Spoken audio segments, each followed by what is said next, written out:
वडगाव रासाई मांडवगण फराटा जिल्हा परिषद गटाची निवडणूक सुरू आहे आणि या निवडणुकीत घोडगंगाचा मुद्दा प्रकर्षाने समोर येतोय. तर याविषयी तुम्ही काय सांगाल आणि तुमची आत्तापर्यंतची भूमिका काय आहे? या ठिकाणी आपण पाहिलं तर विधानसभेच्या निवडणुकीला आपल्या राज्याचे उपमुख्यमंत्री आदरणीय अजितदादांनी शब्द दिलेला आहे की घोडगंगा सहकारी साखर कारखाना चालू करणार. आणि त्या दादांच्या शब्दाला जागत आज शिरूर हवेलीतील मतदारांनी जवळपास 75,000 मतधिक्याने माऊली आबा कटके यांना आमदार केलेला आहे. या संदर्भामध्ये आदरणीय अजितदादांशी आणि माऊली आबांशी मी प्रचंड फॉलोअप केला आणि त्या फॉलोअपच्या माध्यमातून 9 जानेवारी 1925ला साखर संकुल येथे कारखाना चालू करण्यासंदर्भातल्या महत्त्वाची बैठक झाली आणि जवळपास 1.5 तास वेळ घोडगंगा कारखाना चालू करण्यासाठी अजितदादांनी दिला.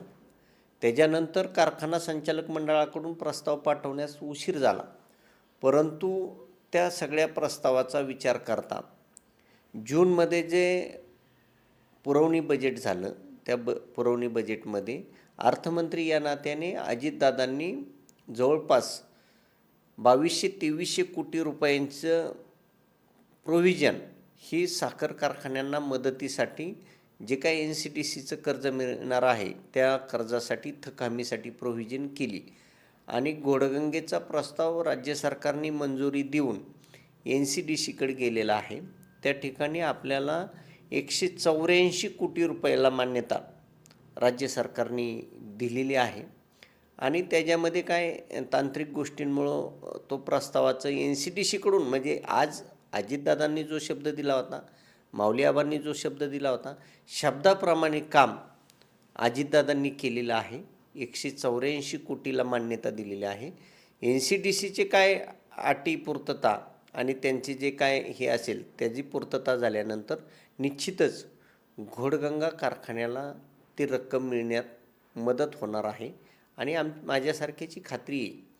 आज जरी दादा नसले तरी सुनेत्रा वहिनी उपमुख्यमंत्री झालेत, पारदादांसारखं नेतृत्व आहे, माऊली आबा कटके आहेत.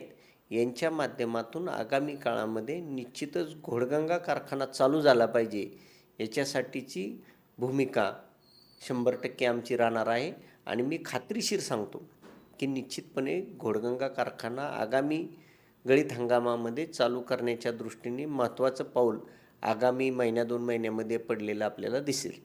स्वाभिमान विकास आघाडी आणि चौरंगी लढत ओबीसीचा एक मुद्दा निवडणुकीत प्रकर्षाने पुढे येतोय, त्याबद्दल पण तुम्ही काय सांगता?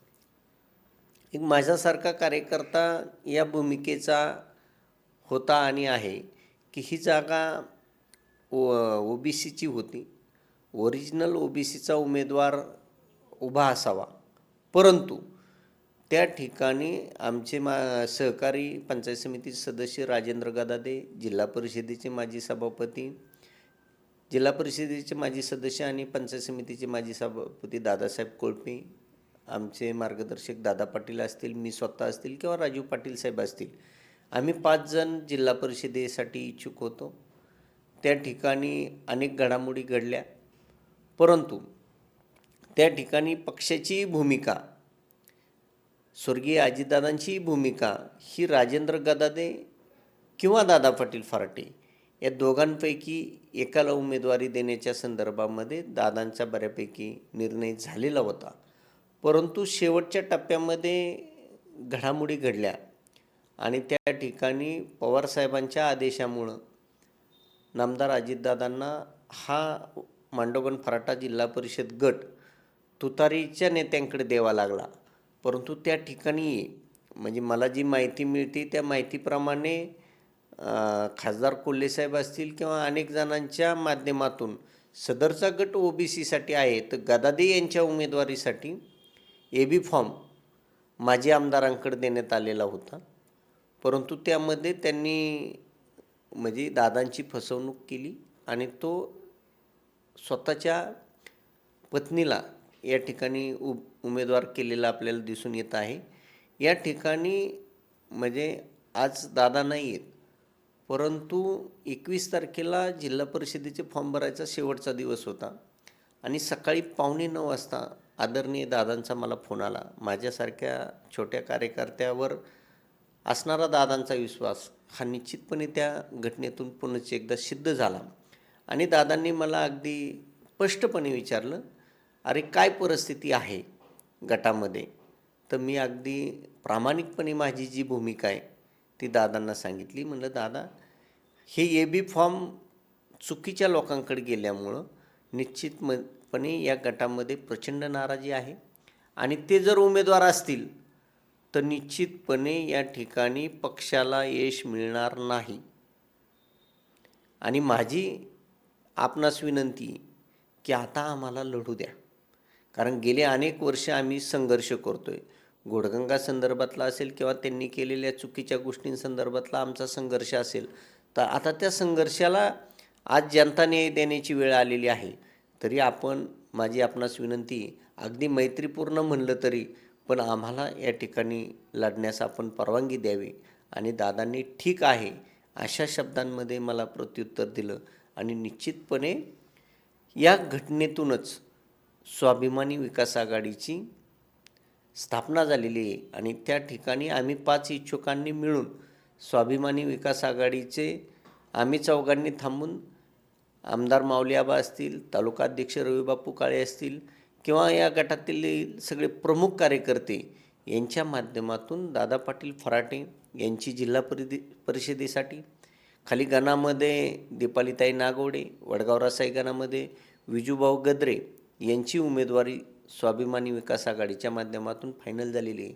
आणि आज दादा पाटलांचं चिन्ह कब्बशी आहे, दीपालीताईचं आणि विजूभाऊचं चिन्ह छत्री आहे. मी या निमित्ताने आपल्या जिल्हा परिषद गटातील सर्व मतदारांना एक नम्रपूर्वक विनंती करेल की खऱ्या अर्थाने दादांनी जो शब्द दिला आहे, दादांची जी भूमिका होती, दादांना त्रास देणाऱ्या माणसांना मत देण्याऐवजी दादांसाठी ज्यांनी भूमिका घेतली, ते जे दादा पाटील असतील, विजूभाऊ असतील, दीपालीताई असतील, यांची जी चिन्ह आहेत कब्बशी आणि छत्री, यांना आपण मतदान करावं. आणि हीच खऱ्या अर्थाने नामदार दादांना श्रद्धांजली ठरेल. दादांच्या आगामी काळात तुम्हाला उणीव भासेल? 100%. कारण दादांसारखा नेता, अक्षरशः जमिनीवर पाय असणारा नेता, की रोज हजारो लोक दादांना भेटत होती, त्यांची कामं घेऊन जात होती, परंतु दादांकडं काम नेलं आणि ते काम झालं नाही असं कधी घडलं नाही. जे काय असेल ते स्पष्ट शब्दामध्ये त्या माणसाला उत्तर देणं, हे होईल नाही होईल, होणार असेल तर दुसऱ्या सेकंदाला समोरच्या अधिकाऱ्याला, समोरच्या माणसाला फोन करून त्याला अगदी स्पष्ट शब्दात सूचना देणं, सांगणं, ही किमया दादांशिवाय कोणाला शक्य नाही. प्रचंड अनुभव, 35 वर्षाचा कालावधी दादांचा पाहिला आपण, तर 100% पूर्ण वेळ जनतेत असल्यामुळं जनतेच्या खऱ्या अर्थाने ज्या काय अडीअडचणी आहेत त्या दादांना लगेच समजत होत्या आणि त्याच्यातून मार्ग काढण्याचा दादा 100% प्रयत्न करत होता. हा माझा अनेक दिवसांचा अनुभव आहे.